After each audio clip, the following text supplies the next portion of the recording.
Le Flash Info avec Claire Yonsi.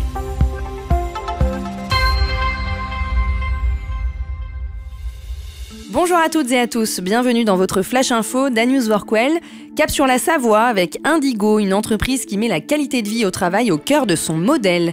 Depuis sa création, Indigo, société de conseil en transition environnementale, fait la part belle à ses salariés. 57% d'entre eux sont actionnaires, une formule gagnante pour l'attractivité et l'indépendance du groupe, comme l'explique Corinne Bardou, DRH. Devenir actionnaire dès 1 an d'ancienneté permet de partager la valeur créée, mais aussi de participer aux décisions stratégiques de l'entreprise. Et ça marche, Indigo est en plein boom, 33 millions d'euros de chiffre d'affaires en 2023 et 500 salariés attendus d'ici 2025. Mais attention, la charge de travail inquiète. Pour y répondre, la boîte a mis en place un baromètre bien-être trimestriel. 80% des salariés participent et certains demandent même des rendez-vous individuels avec les ressources humaines. Côté organisation, le télétravail est là pour durer. Une vingtaine de salariés sont en télétravail permanent, mais la règle reste 2 jours en présentiel pour garder le lien. Trouver le bon équilibre entre travail, vie perso et développement durable est essentiel, c'est ce que rappelle Corinne Bardou. Et pour que le retour au bureau soit agréable, Indigo investit dans la rénovation de ses locaux.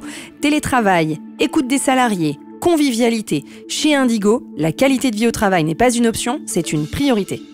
Comprendre et prévenir les malaises mortels au travail. En France, plus de la moitié des accidents de travail mortels sont des malaises sans cause externe identifiée, selon une étude de l'INRS menée entre 2012 et 2022. Ces malaises, souvent liés à des infarctus du myocarde, concernent majoritairement des hommes de 51 ans en moyenne, avec des métiers comme conducteur de poids lourd, ouvrier du bâtiment et électricien en première ligne. Sur les 1403 accidents mortels recensés dans la base Epicéa, 143 cas de malaises mortels ont été étudiés. Les principaux facteurs de risque identifiés incluent des conditions de travail difficiles, stress, horaires atypiques, sédentarité, ambiance thermique ou encore exposition à des risques chimiques. Face à ces constats, l'INRS propose 3 axes de prévention.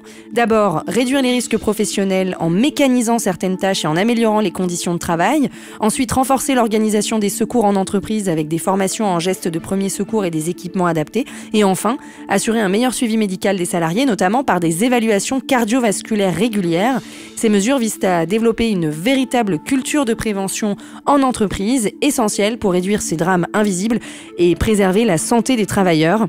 J'en profite justement pour parler de notre partenaire Global Earthwatch qui propose ce type de formation. C'est une association qui œuvre depuis plus de 10 ans pour la prévention de la mort subite par arrêt cardiaque.